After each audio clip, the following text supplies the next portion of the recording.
Assalamualaikum warahmatullahi wabarakatuh. Innal hamdalillah nahmaduhu wa nasta'inuhu wa nastaghfiruh wa nastahdi wa natubu ilaihi wa na'udzu billahi min syururi anfusina wa min sayyiati a'malina may yahdihillahu fala mudilla lahu wa may yudlil fala hadiyalah. Asyhadu an la ilaha illallah wa asyhadu anna Muhammadan abduhu wa rasuluh la nabiyya wa la rasula ba'dah. Arsalahu bil huda wa dinil haqq liyuzhirahu 'ala dini kullih wa kafa billahi syahida. Allahumma shalli ala Muhammadin wa ala alihi wa sahbihi ajmain. Qala Allah ta'ala fi kitabil karim, a'udzu billahi minasyaitonir rajim. Ya ayyuhalladzina amanu taqullaha haqqa tuqatih wa la tamutunna illa wa antum muslimun. Fa inna asdaqal hadisi kitabullah wa khairal hadi hadi Muhammadin sallallahu alaihi wasallam wa syarrul umuri muhdatsatuha wa kullu muhdatsatin bid'ah wa kullu bid'atin dhalalah amma ba'd. Alhamdulillah, pada pagi waktu duha Allah Subhanahu wa taala mempertemukan kita dalam sebuah majelis taklim, dan kita doakan saudara-saudara kita yang belum hadir semoga tetap dalam keadaan sehat dan dalam lindungan Allah Subhanahu wa taala. Amin. Dan kita harus senantiasa berprasangka baik, ya, berhusnudzon, tidak boleh berprasangka buruk. Karena ini adalah pengajian ibu-ibu, maka ketidakdatangannya itu kemungkinan adalah berhalangan, ya. Baik. Salawat dan salam semoga tercurah kepada Nabi besar Muhammad sallallahu alaihi wasallam, juga untuk keluarga beliau yang mulia, para sahabat beliau yang mulia, juga untuk para tabi'in, tabi'ut tabi'in, dan pengikutnya yang istiqomah sampai akhir zaman. Alhamdulillah juga kita bersyukur karena di Bandar Lampung khususnya ini sudah beberapa kali kedatangan hujan, ya. Bahkan bagi orang-orang yang merindukan air, ya, merindukan air, itu sudah sangat wajar kalau sujud syukur, ya. Sujud syukur karena betapa nikmatnya bumi yang disiram dengan air, ya. Udara menjadi sejuk, debu-debu hilang, kemudian bumi atau tanah, baik itu aspal maupun kebun, sawah, ladang, menjadi basah dan insya Allah akan menumbuhkan tanaman, baik tanaman liar seperti rumput-rumputan, ya, maupun tanaman yang kita tanam, ya. Jadi sudah selayaknya kita melakukan sujud syukur karena kita termasuk mendapatkan kemarau yang cukup lama, ya, yang dalam bahasa orang BMKG namanya El Nino, ya. El Nino itu ya semacam kemarau lah yang sangat panjang. Yang hujan ini seyogianya dari Oktober, ya, seyogianya. Menurut perhitungan ilmu perikliman, ya, atau ilmu musim. Tapi ternyata baru turun hujan setelah November, ya. Dan November awal lah, ya. November awal, ya, November awal. Jadi tanggal 1, 2, 3, 4 alhamdulillah Bandar Lampung sudah diguyur hujan.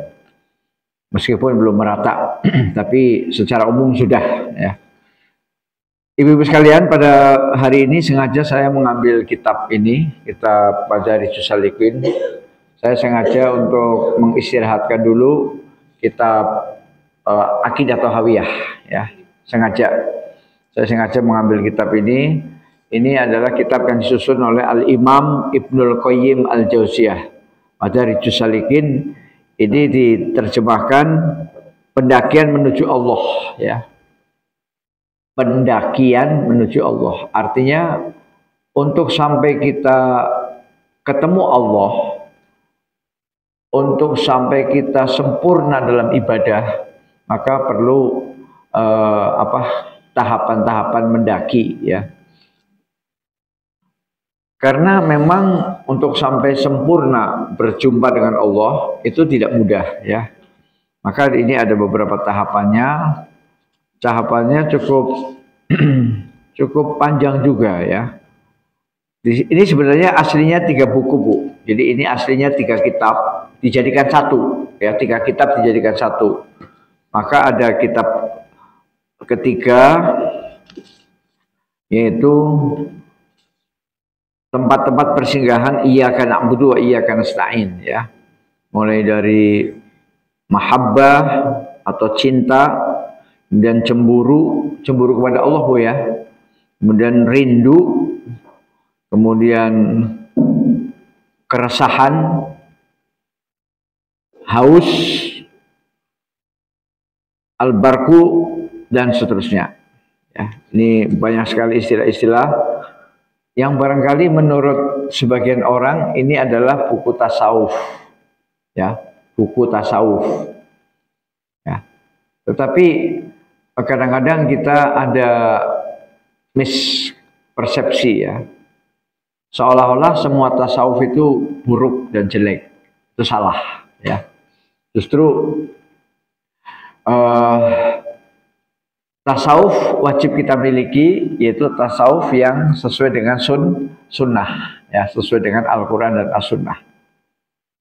Bukan tasawuf yang mengarang-arang ataupun yang cenderung kepada ilmu goib atau ilmu kebal dan sejenisnya. Nah, dalam buku kedua juga sama, Bu. Dalam buku kedua juga ada tahapan-tahapannya, mulai dari ikhbat, syuhud, warok, tabatul, roja, riayah, muraqabah, ikhlas, istiqomah, tawakal, sabar, ridho, syukur, malu, sidik, isar, tawadhu, futuwah, muru'ah, azam, iroda, adab, yakin, zikir, fakir, kaya, ihsan, ilmu, hikmah. Itu semuanya adalah tangga-tangga menuju iyyaka na'budu wa iyyaka nasta'in.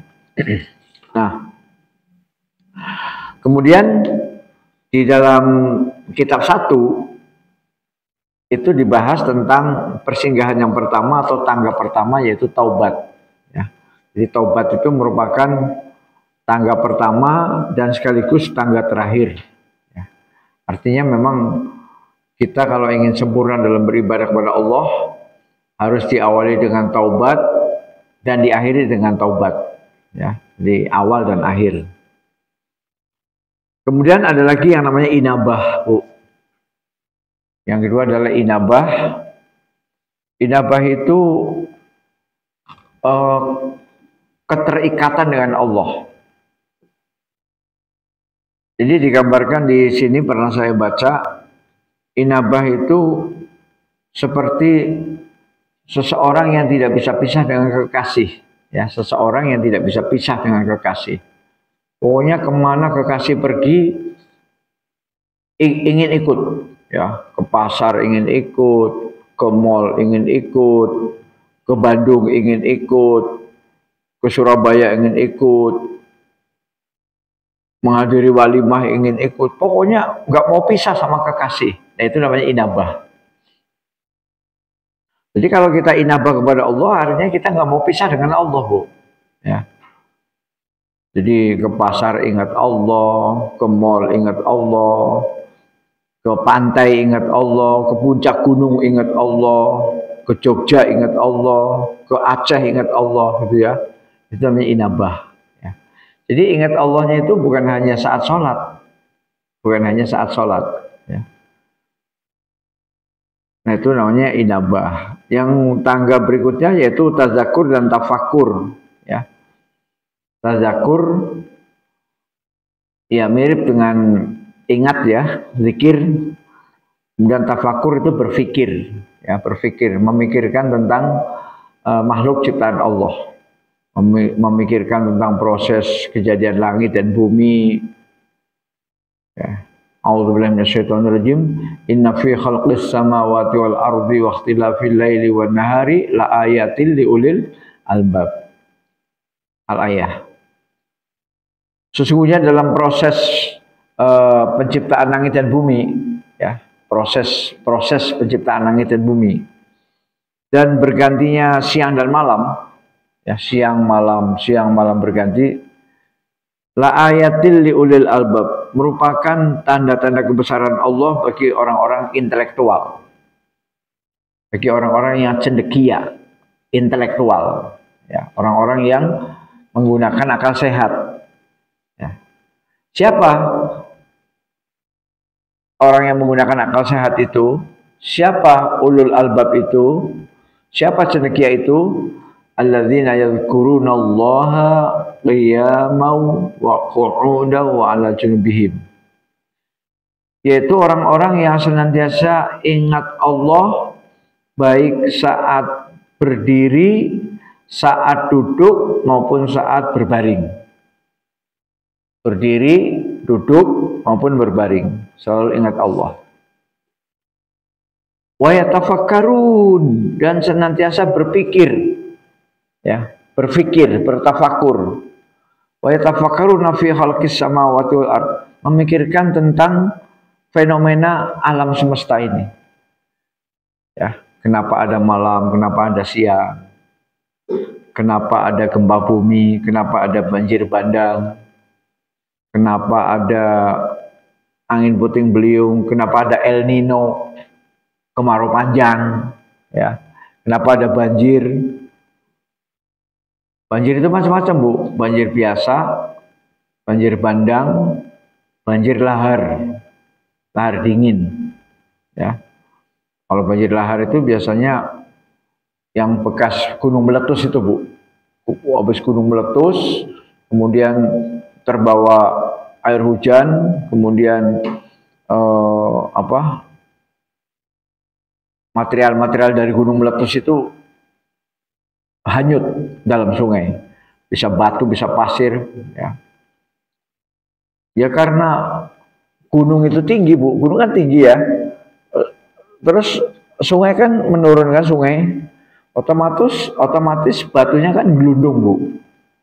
Batu itu dari atas ke bawah kan gelundung kan, itu mengerikan itu kalau banjir lahar, ya, karena material-material dari gunung meletus itu terbawa banjir kemudian meluncur ke bawah, dan kalau kita kena itu bisa mati, Bu, karena kita ketabrak batu, Bu. Truk itu, mobil truk itu bisa ringsek, ya. Nah, itu banjir. Jadi kita memikirkan alam, ya. Kenapa alam ini tidak harmonis? Kenapa di sana ada perang? Kenapa ada kerusuhan, tawuran? Kan belum lama ini ada yang tawuran di situ, Bu. Anak-anak SMK. Ya, nggak jauh dari sini lah. Ya, di dekat bypass. Meninggal 1 orang karena menggunakan senjata tajam. Nah, itu kita berpikir, Bu, kenapa tawuran? Siapa yang salah? Anak SMK kah? Atau orang tuanya yang tidak pernah mendidik? Atau gurunya? Atau pemerintah? Berpikir, ya. Tentu kesalahan ini tidak bisa kita pikulkan kepada satu pihak, nggak bisa. Tapi bisa dibagi-bagilah, sekian persen kesalahan anak, sekian persen kesalahan orang tua, sekian persen kesalahan guru, sekian persen kesalahan pemerintah, ya, dan masyarakat. Itu yang ketiga, yaitu tazakur dan tafakur. Kalau tazakur ya zikir, ya. Kemudian yang keempat adalah i'tisam. I'tisam itu berpegang teguh. I'tisam wa'tasimu bihablillahi jami'au wa la tafarraqu. Berpegang teguhlah kalian kepada tali agama Allah dan jangan bercerai-berai. Ya, beriktisam. Kemudian yang kelima adalah firar dan riyadhah. Firar itu artinya seperti bersegera menuju kepada Allah. Bersegera. Riyadhah ini semacam latihan-latihan, Bu, ya. Jadi latihan itu penting, Bu, supaya kita terbiasa. Tanpa adanya latihan maka tidak bisa terbiasa sehingga kaget, Bu. Sama dengan anak kecil itu puasa Ramadan perlu latihan, Bu. Anak kecil itu latihan puasa sampai zuhur, ya. Terus habis zuhur makan, puasa lagi sampai maghrib. Itu namanya latihan. Nah, nanti kalau sudah terbiasa menahan lapar dari subuh sampai zuhur, kemudian menahan lapar dari zuhur sampai maghrib, nanti insya Allah lama-lama dia terbiasa bisa menahan lapar dari subuh sampai maghrib. Ya. Dan lain-lain. Jadi ini yang buku 1. Nah, sebelum saya membahas sampai ke sana, maka ini ada uraian singkat dari Al-Imam Ibnu Qayyim tentang surat Al-Fatihah. Surat Al-Fatihah. Mari kita dengarkan dulu terjemahan surat Al-Fatihah, Bu, ya, yang kita semua sudah hafal. A'udzubillahi minasyaitonirrajim. Bismillahirrahmanirrahim. Alhamdulillahirabbil alamin, arrahmanir rahim, maliki yaumiddin. Iyyaka na'budu wa iyyaka nasta'in. Ihdinas siratal mustaqim. Siratal ladzina an'amta 'alaihim ghairil maghdubi 'alaihim waladdallin. Amin. Coba ibu-ibu perhatikan terjemahan ini, ya. A'udzu billahi minasyaitonir rajim. Aku berlindung kepada Allah dari godaan setan yang terkutuk. Ya, a'udzu billahi minasyaitonir rajim. Aku berlindung kepada Allah dari godaan setan yang terkutuk. Bismillahirrahmanirrahim. Dengan menyebut nama Allah yang Maha Pengasih lagi Maha Penyayang. Ya, Bismillahirrahmanirrahim. Dengan menyebut nama Allah yang Maha Pengasih dan Maha Penyayang. Alhamdulillahi Rabbil Alamin. Segala puji milik Allah, Rabb, Tuhan pendidik dan pengurus alam semesta. Segala puji milik Allah, Rabbul Alamin, ya, Tuhan semesta alam, pencipta dan pengelola alam semesta.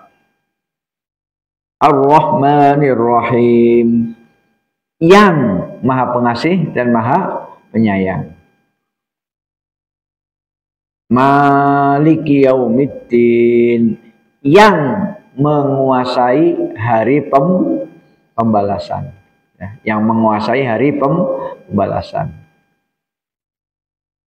Ibu perhatikan baik-baik terjemahannya, ya, yang menguasai hari pembalasan. Iyyaka na'budu wa iyyaka nasta'in.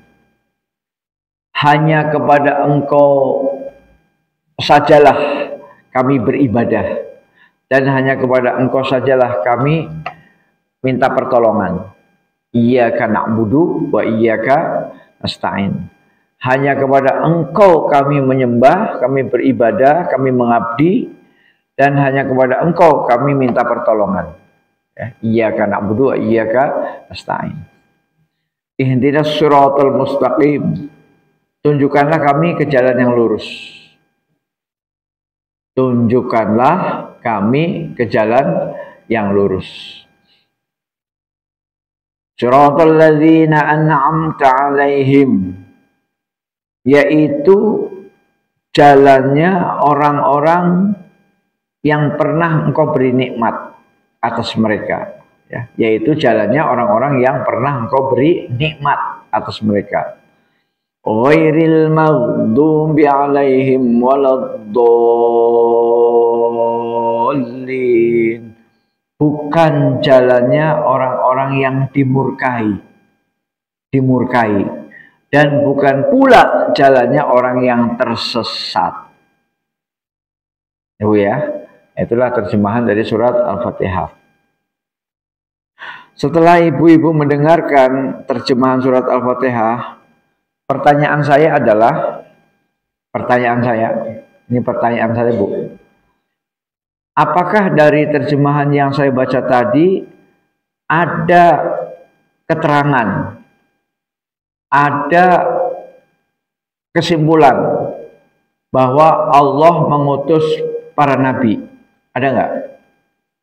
Ada nggak kesimpulan bahwa Allah mengutus para nabi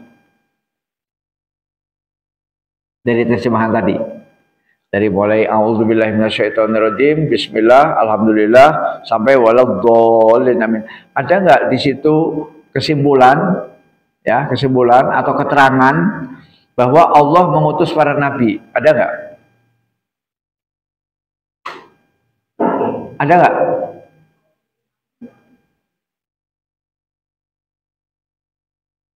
Coba saya minta satu orang jawab. Ada nggak bahwa di situ Allah mengutus para nabi? Ada nggak?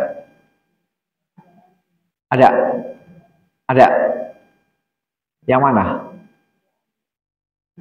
Yang mana? Yang ayat berapa? Nggak ada kan? Oh, nggak ada. Kita fair-fairan aja. Kita jujur. Jadi tidak ada di situ yang menyatakan bahwa Allah mengutus para nabi. Nah, tetapi inilah kehebatan Al-Imam Ibnul Qayyim Al-Jauziyah. Al-Imam Ibnul Qayyim Al-Jauziyah mampu menyelam ke dasar samudra surat Al-Fatihah, sehingga setelah menyelam sampai ke dasar samudra surat Al-Fatihah, beliau menemukan mutiara, ya, bahwa dalam surat Al-Fatihah itu terkandung mutiara bahwa Allah mengutus para nabi. Nah, inilah hebatnya ulama, Bu. Saya bukan ulama, tapi Al-Imam Ibnul Qayyim yang menyusun kitab ini, beliau itu adalah Syekhul Islam, ya. Nah, di mana letak mutiara-mutiara bahwa Allah mengutus para nabi? Nah, kita dengarkan, ya. Satu, keberadaan Allah sebagai Rabbul Alamin, dengan kata lain, tidak layak bagi Allah untuk membiarkan hamba-hambanya dalam keadaan sia-sia dan terlantar. Tidak memperkenalkan apa yang bermanfaat bagi kehidupan dunia dan akhirat mereka, serta apa yang mendatangkan mudarat di dunia dan di akhirat. Nah ini, Bu. Jadi beliau pertama menukil dari kata-kata Rabbul Alamin. Ya. Alhamdulillahi Rabbil Alamin. Segala puji bagi Allah Rabbil Alamin. Nah, beliau ngambil dari kata Rabbil Alamin. Apa Rabbil Alamin? Rabb itu artinya pencipta dan pemelihara. Ya. Pencipta dan pengatur. Pencipta dan pengelola. Ya. Nah, karena Allah itu bergelar Rabbul Alamin, ya. Karena Allah itu adalah Rabbul Alamin, pengatur alam, maka Allah tidak akan membiarkan alam ini berjalan sendiri, tidak. Baik itu alam yang namanya langit, planet-planet, bintang-bintang, bulan, matahari, maupun alam yang namanya manusia, maupun alam yang namanya bumi. Di situ ada flora, fauna, ada samudra, ada laut, ada jutaan miliaran ikan, miliaran semut, ya. Di situ Allah tidak membiarkan hambanya tersesat atau hambanya di los begitu saja, los gitu. Udah terserah lu mau ngapain, nggak begitu, ya. Jadi dari kata-kata Rabbul Alamin, maka tidak mungkin Allah tidak menurunkan petunjuk. Pasti dari kata-kata Rabbul Alamin, Allah menurunkan petunjuk. Allah menurunkan keterangan. Mana hal-hal yang membuat kehidupan manusia itu selamat, bahagia, damai, dan mana hal-hal yang membuat kehidupan manusia itu rusak, celaka, bencana. Ya, kenapa? Karena Allah punya sifat, yaitu Rabbul Alamin. Rabbul itu artinya pemelihara. Maka Allah ingin memelihara supaya manusia itu baik, supaya kehidupan alam ini baik. Nah, sehingga mustahil Allah akan membiarkan manusia itu los begitu saja, mustahil. Pasti manusia itu akan diberikan aturan. akan diberikan bimbingan. Ini loh jalan yang lurus ini jalan ke surga, ini jalan bahagia, ini jalan selamat. Ini loh, ini. Ya. Jangan ini ya, jangan ini. Ini jalan rusak ini. Ini jalan rusak, jalan ke neraka, jalan berbahaya, jalan menghancurkan. Yang ini jangan. Pasti keterangan itu ada. Pasti. Dan keterangan itu ada, tidak mungkin tanpa nabi. Tidak mungkin tanpa nabi, harus ada nabi. Nabi datang mendapatkan SK dari Allah, kemudian Nabi menerangkan la ilaha illallah Muhammadur Rasulullah, la ilaha illallah Muhammadur Rasulullah. Nabi datang untuk menerangkan itu, untuk menerangkan jalan-jalan kehidupan yang membawa manfaat dan jalan-jalan kehidupan yang membawa mudarat. Jalan-jalan kehidupan yang akan membawa kebahagiaan, keharmonisan, dan jalan-jalan kehidupan yang akan membawa kehancuran, kerusakan. Nah, itulah perlunya Nabi. Maka dari kata-kata Rabbul Alamin ini, mustahil Allah tidak mengutus Nabi. Mustahil. Allah pasti mengutus Nabi. Kenapa? Supaya alam ini tetap terpelihara dengan baik. Ya, maka kalimatnya saya baca Bu ya. Keberadaan Allah sebagai Rabbul Alamin dengan kata lain tidak layak bagi Allah. Tidak layak bagi Allah untuk membiarkan hamba-hambanya dalam keadaan sia-sia dan terlantar. Nggak layak bagi Allah untuk membiarkan hamba-hambanya sia-sia dan terlantar. Ya, seperti anak ayam yang baru menetas itu Bu, piak, anak ayam yang baru menetas kemudian bingung dia, kemana, mana, piye, bingung. Ya, Allah tidak membiarkan seperti itu, tidak. Ya. Tidak membiarkan seperti anak ayam yang emaknya meninggal, ibunya meninggal, bapaknya meninggal, kemudian dia piak. Dia bingung mau kemana. Ya. Tidak layak bagi Allah untuk menelantarkan hambanya, membuat hambanya itu sia-sia, tidak layak. Serta tidak memperkenalkan apa yang bermanfaat bagi kehidupan dunia dan akhirat mereka. Jadi Allah pasti memperkenalkan hal-hal yang bermanfaat bagi kehidupan dunia dan akhirat mereka. Diperkenalkan. Kamu ingin bahagia di dunia, ini resepnya.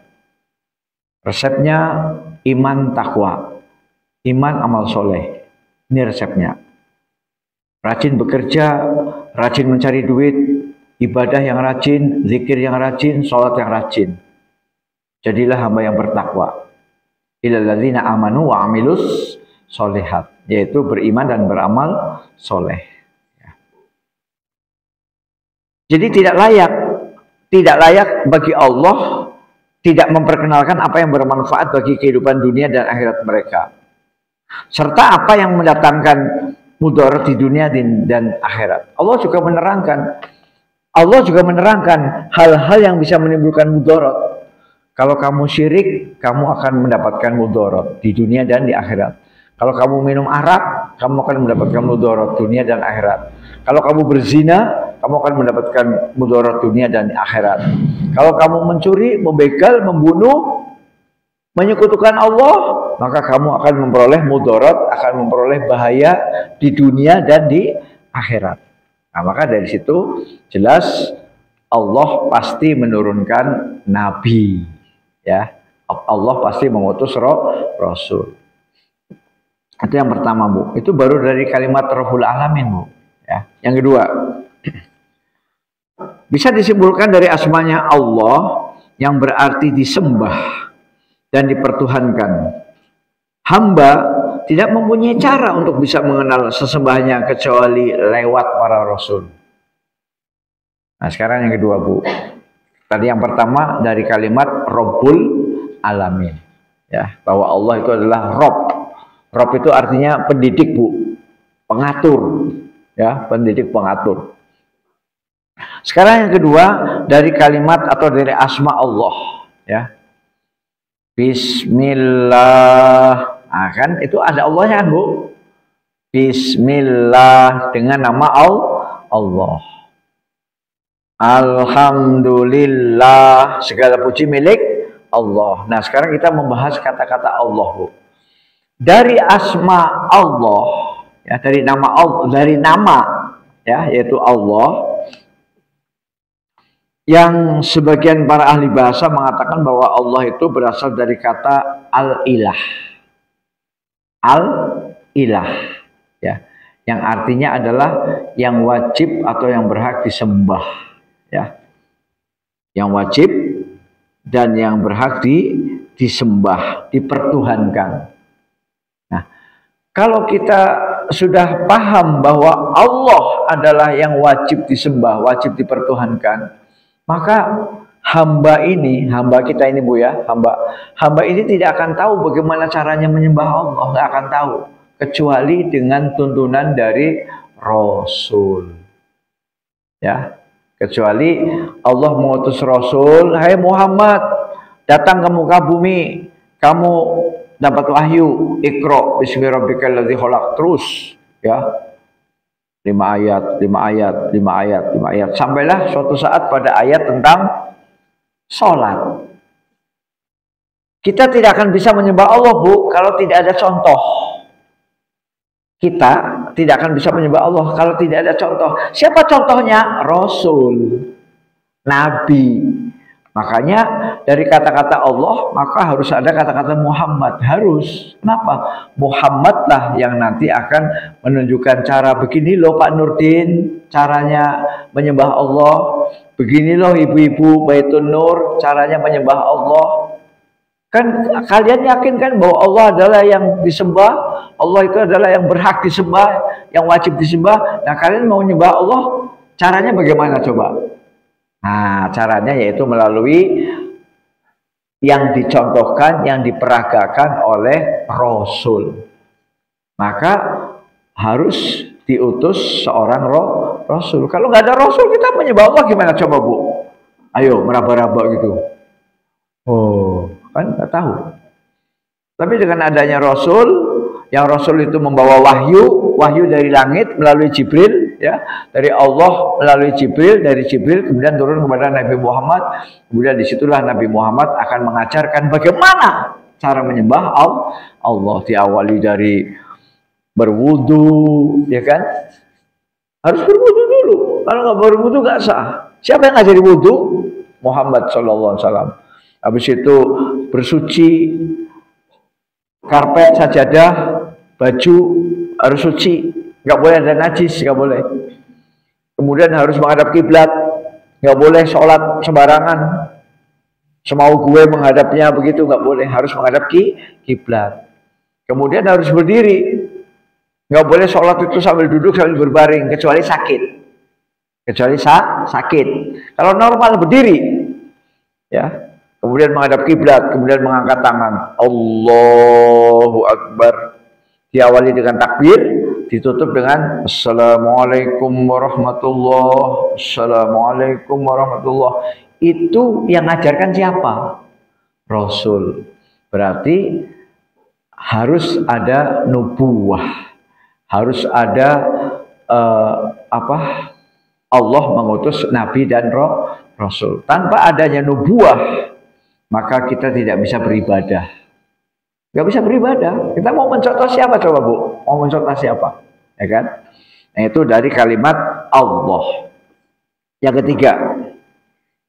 ketiga, bisa disimpulkan dari asmanya Ar-Rahman, artinya rahmat Allah. Ar-Rahman, mencegahnya untuk menelantarkan hambanya dan tidak memperkenalkan kesempurnaan yang harus mereka cari. Zat yang diberi asma Ar-Rahman tentu memiliki tanggung jawab untuk mengutus para rasul dan menurunkan kitab-kitab. Tanggung jawab ini lebih besar daripada tanggung jawab untuk menurunkan hujan, untuk menumbuhkan tanaman, dan mengeluarkan biji-bijian. Konsekuensi rahmat untuk menghidupkan hati dan ruh, lebih besar daripada konsekuensi menghidupkan badan. Jadi sekarang yang ketiga Bu ya. Jadi yang pertama tadi apa? Rabbul Alamin. Yang kedua Allah, ya kan? Yang ketiga Ar-Rahman, ya. Bismillahirrahmanirrahim. Dengan menyebut nama Allah yang Maha Rahman dan Maha Rahim. Alhamdulillahi Rabbil Alamin Ar-Rahmanir Rahim. Nah, jadi Ar-Rahman Rahim. Jadi dari kata Ar-Rahman, Ar-Rahman itu artinya apa? Kasih sayang. Kasih sayang. Namanya kasih sayang berarti Allah punya rahmat. Ya, Allah punya kasih sayang. Yang dengan kasih sayangnya itu Allah mencegah hambanya supaya hambanya itu tidak terlantar. Masa punya kasih sayang kemudian biarinlah biar hambaku masuk neraka, biar hambaku itu mati, hancur, busuk, jadi bangkai. Tidak seperti itu Bu, tidak seperti itu. Allah punya sifat Rahman berarti Allah mencegah hambanya supaya hambanya itu tidak terlantar. Ya, tidak terlantar. Dan rahmat Allah itu mencegah tidak memperkenalkan kesempurnaan yang harus mereka cari. Jadi artinya begini, bukan hanya sekedar mengajari manusia supaya wajib beribadah, wajib sholat, wajib puasa, wajib zakat, tapi bagaimana supaya manusia itu sempurna. Supaya perjalanan hidup manusia itu sempurna, paripurna. Maka tidak cukup dengan sholat 5 waktu, tidak cukup. Ditambah dengan sholat sunnah, sholat rawatib, qobliyah, ba'diyah, ya kan? Ada sholat duha, ada sholat witir, ada sholat tahajud. Supaya apa? Supaya sempurna. Kalau hanya sholat 5 waktu saja, kita tidak akan menjadi manusia yang sempurna, Bu. Ya. Bu, udah sholat belum? Udah. Hanya zuhur, asar, maghrib, isya, subuh. Qobliyah nggak pernah. Ba'diyah nggak pernah. Duha nggak pernah. Witir, tahajud nggak pernah. Sholat jenazah nggak pernah. Hanya sholat 5 waktu. Maka dia hidupnya kurang sempurna. Tapi kalau dia tambahkan dengan ibadah-ibadah yang sudah tadi sempurna. Demikian juga saum. Saum tidak cukup Ramadan, tidak cukup, tapi disempurnakan dengan saum Senin Kemis, saum Ayyamul Bid, ya, 3 hari pada saat bulan purnama, ya, 13, 14, 15. Kemudian saum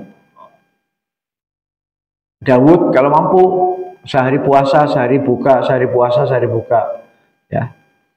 Dan saum-saum sunnah yang lain, saum Arafah, saum Asyura, ya,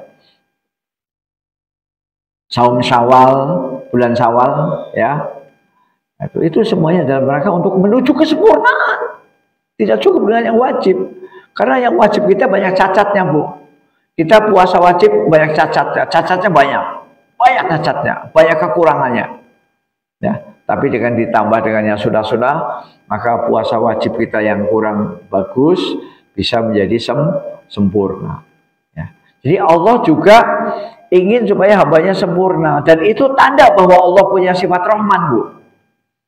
Allah punya sifat Rahman, Allah ingin supaya hambanya sempurna.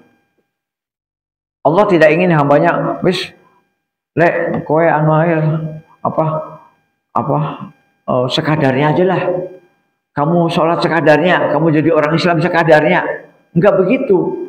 Allah ingin kita menjadi orang Islam yang sempurna. Wala tamutunna illa wa antum muslimun. Sehingga kita masuk surga dengan surga yang tertinggi, yaitu surga Firdaus. Jangan surga yang paling rendah, jangan. Surga yang tertinggi, topnya surga. Itu surga yang dimasuki oleh Rasulullah Sallallahu Alaihi Wasallam, surga Firdaus. Maka supaya kita sempurna, maka kita diberikan petunjuk-petunjuk, rambu-rambu, resep-resep supaya kita sempurna. Nah, coba renungkan dulu, kalimatnya renungkan. Rahmat Allah mencegahnya untuk menelantarkan hambanya. Oke, kita tidak akan terlantar, Bu. Karena Allah sifatnya Rahman, ya. dan tidak memperkenalkan kesempurnaan yang harus mereka cari. Ya, jadi sifat Allah itu mencegah untuk tidak memperkenalkan kesempurnaan. Artinya begini, dengan Allah punya sifat Rahman, maka Allah akan berusaha agar hambanya sempurna. Agar hambanya sempurna. Ibadahnya sempurna, sholatnya sempurna, keikhlasannya sempurna, zakatnya sempurna, kurbannya sempurna, sedekahnya sempurna. Apa ada kurban dan sedekah yang asal-asalan? Ada. Contohnya siapa? Contohnya Qabil, anaknya Nabi Adam. Anaknya Nabi Adam kan kurban, Bu, kurban. Tapi kurbannya asal-asalan. Kalau Habil kurbannya pakai kambing yang apa hewan yang keker, yang berotot, yang harganya mahal. Itu kurbannya Habil. Si Qabil kurbannya pakai sayurannya sudah layu. Kurban pakai sayuran, udah layu lagi. Itu kan nggak sempurna, makanya nggak diterima tuh korbannya si Qabil. Yang diterima adalah korbannya Habil. Nah, itu. Jadi kurban juga harus sempurna, zakat juga harus sempurna, sedekah harus sempurna. Nah, semuanya itu diajarkan oleh Ar-Rahman. Allah kan Ar-Rahman kan? Ya. Bahkan di sini disebutkan, Bu, tanggung jawab ini, zat yang diberi nama Ar-Rahman tentu memiliki tanggung jawab untuk mengutus para rasul dan menurunkan kitab-kitab. Jadi, Bu, ya. Jadi bagaimana supaya hambanya tidak terlantar, bagaimana supaya hambanya itu sempurna, maka harus ada kitab dan harus ada rasul. Tanpa adanya kitab dan tanpa adanya rasul, nggak bisa dong kita sempurna, Bu. Ibu dari mana tahu bahwa puasa Nabi Daud bagus, puasa Senin Kemis bagus, sholat duha bagus, sholat witir bagus? Dari mana tahunya? Ya, dari mana tahunya bahwa barang siapa yang sholat sunnah sehari semalam 12 rakaat akan dibangunkan istana di surga? Tahunya dari mana? Dari Nabi. Ya, maka Allah menurunkan kitab dan Allah membangkitkan Rasul. Disitulah pentingnya nubuah. Apa itu nubuah? Nubuah bahwa Allah harus mengutus Nabi. Allah harus mengutus seorang Rasul. Dan Allah menurunkan Alkitab, yaitu Al-Quran. Sehingga dari situ kita dapat ilmu, dapat pelajaran. Ya, bagaimana caranya agar kita ikhlas, bagaimana caranya agar kita sabar. Kan itu kan tangga menuju kesempurnaan kan, Bu? Ya. Apakah disebut sempurna kalau kita bersedekah tapi nggak ikhlas? Nggak bisa. Apakah disebut sempurna kalau kita nggak mau tawakal sama Allah, tawakalnya sama manusia? Justru itu bisa syirik, Bu. Bisa syirik. Tawakal harus sama Allah. Tawakal harus sama Allah. Bersandar harus kepada Allah. Jangan bersandar kepada manusia. Berharap kepada Allah, jangan berharap kepada manusia.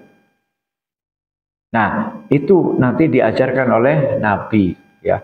Bagaimana bersabar, bagaimana bertawakal, bagaimana berharap. Jangan berharap kepada makhluk, tapi berharaplah kepada Allah. Jangan tawakal kepada makhluk, tawakallah kepada Allah.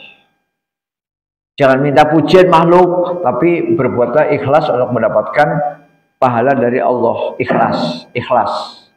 Ya, ikhlas. Tidak minta pujian, ya. Ini kalimatnya bagus sekali, Bu. Mari kita renungkan, Bu.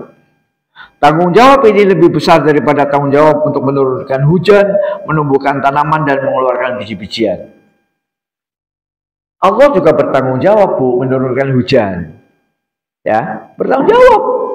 Supaya apa? Supaya dengan adanya hujan, maka tanaman tumbuh, ya kan? Tanaman tumbuh. Dengan tanaman tumbuh, maka bisa dipanen kan, Bu? Bisa dipanen. Apa dipanen? Beras, jagung, singkong, kedelai, melon, apel, buah pir, anggur, kelengkeng, ya kan? Nah, Allah bertanggung jawab menurunkan hujan, dan Allah bertanggung jawab untuk menumbuhkan tanaman. Kemudian tanamannya itu panen untuk makanan kita. Sehingga dengan makanan kita, maka badan kita tumbuh kan Bu, tumbuh besar. Tadinya bayi kemudian menjadi anak-anak. Dari anak-anak menjadi ABG. Dari ABG menjadi remaja SMA. Habis itu kuliah. Badannya gede kan Bu. Kalau sudah kuliah badannya gede.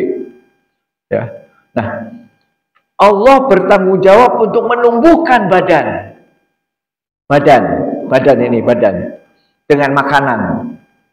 Makanan dari tanaman dari hujan. Allah bertanggung jawab. Tetapi tanggung jawab itu kecil Bu. Yang lebih besar tanggung jawabnya bagi Allah adalah menurunkan kitab dan mengutus para nabi. Jadi menurunkan kitab, mengutus para nabi itu jauh lebih besar daripada sekedar menurunkan hujan. Daripada sekedar menurunkan hujan. Hujan perlu. Hujan, kemudian tumbuh padi-padi di sawah, kemudian panen beras yang kita makan kan Bu. Kemudian badan kita tambah gede, anak-anak kita tambah gede kan. Gara-gara apa? Gara-gara makan. Ya, makan dari mana? Dari pertanian. Pertanian dari mana? Dari Allah menurunkan hujan, ya kan? Nah, tanggung jawab Allah menurunkan kitab Bu ya, kitab Al-Quran. Tanggung jawab Allah mengutus Nabi itu jauh lebih besar daripada tanggung jawab Allah menurunkan hujan, menumbuhkan tanaman, dan mengeluarkan biji-bijian. Dengan kata lain, Imam Ibnul Qayyim mengatakan bahwa konsekuensi rahmat untuk menghidupkan hati dan ruh,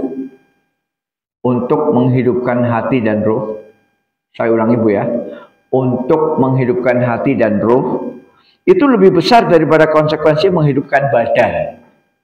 Ya, itu tadi Bu ya. Jadi menghidupkan badan itu penting Bu. Ya, kalau bayi dikasih promina, dikasih bubur sun, dikasih pisang yang dikerok itu Bu, pisang. Ya, menumbuhkan badan itu penting, tetapi yang lebih penting lagi adalah menumbuhkan hati dan ruh. Ya, menghidupkan hati dan ruh. Dengan adanya Nabi, dengan adanya Rasul, dengan adanya kitab, maka hati dan ruh kita itu hidup Bu. Ya, hati dan ruh kita itu hidup. Sehingga sifat Allah yang namanya Ar-Rahman itu akan membawa konsekuensi bahwa menghidupkan hati dan ruh itu lebih penting daripada menghidupkan badan. Luar biasa Bu Imam Ibnul Qayyim ini dalam membahas ya. Jadi bukan berarti kita nggak perlu makan Bu, perlu makan, minum perlu, ya, hujan perlu, matahari perlu, oksigen perlu. Tetapi yang lebih perlu lagi, yang sangat mahal harganya, yaitu petunjuk dan hidayah Allah yang diturunkan melalui kitab dan diterangkan oleh Nabi. Ya, tugas Nabi kan menerangkan kan Bu. Tugas Nabi kan menerangkan. Hei orang-orang beriman, ayolah beribadah kepada Allah. Qul ya ayyuhal kafirun la a'budu ma ta'budun wa la antum a'buduna ma a'bud wa la ana a'budu ma abattum wa la antum a'buduna ma a'bud lakum dinukum waliyadin. Ya. Nah, mungkin tiga saja ya, tiga saja. Satu dari kalimat Rabbul Alamin, dua dari kalimat atau dari kata Allah, tiga dari kalimat atau dari kata Rahman atau rahmat ya, karena Allah adalah Ar-Rahmanir Rahim. Nah, itulah kehebatan Imam Ibnul Qayyim yang mampu menyelami samudra Al-Fatihah sehingga beliau menemukan mutiara bahwa ternyata di dalam surat Al-Fatihah itu terkandung nubuwah. Apa itu nubuwah? Diutusnya Rasul dan Nabi. Untuk apa diutusnya Rasul dan Nabi? Satu, untuk menghidupkan ruh dan hati. Ya. Dua, untuk menjelaskan kepada manusia mana jalan-jalan yang bermanfaat untuk dunia dan akhirat. dan sekaligus juga menjelaskan kepada manusia mana jalan-jalan yang berbahaya untuk kehidupan dunia dan akhirat. Nah, itulah perlunya nabi atau nubuah. Nah, tentu nabi tidak tangan kosong, Bu. Nabi tidak tangan kosong, tetapi nabi membawa kitab. Ya. Itulah Al-Qur'anul Karim yang diturunkan sejak Iqra bismi rabbikal ladzi khalaq sampai ayat terakhir, yaitu Al-yawma akmaltu lakum dinakum wa atmamtu 'alaikum ni'mati wa raditu lakumul Islam madina. Nah, demikianlah Bu pengajian kita, supaya kita lebih memperhatikan Al-Fatihah. Karena Al-Fatihah itu kandungannya luar biasa. Wabillahi taufiq wal hidayah. Assalamualaikum warahmatullahi wabarakatuh.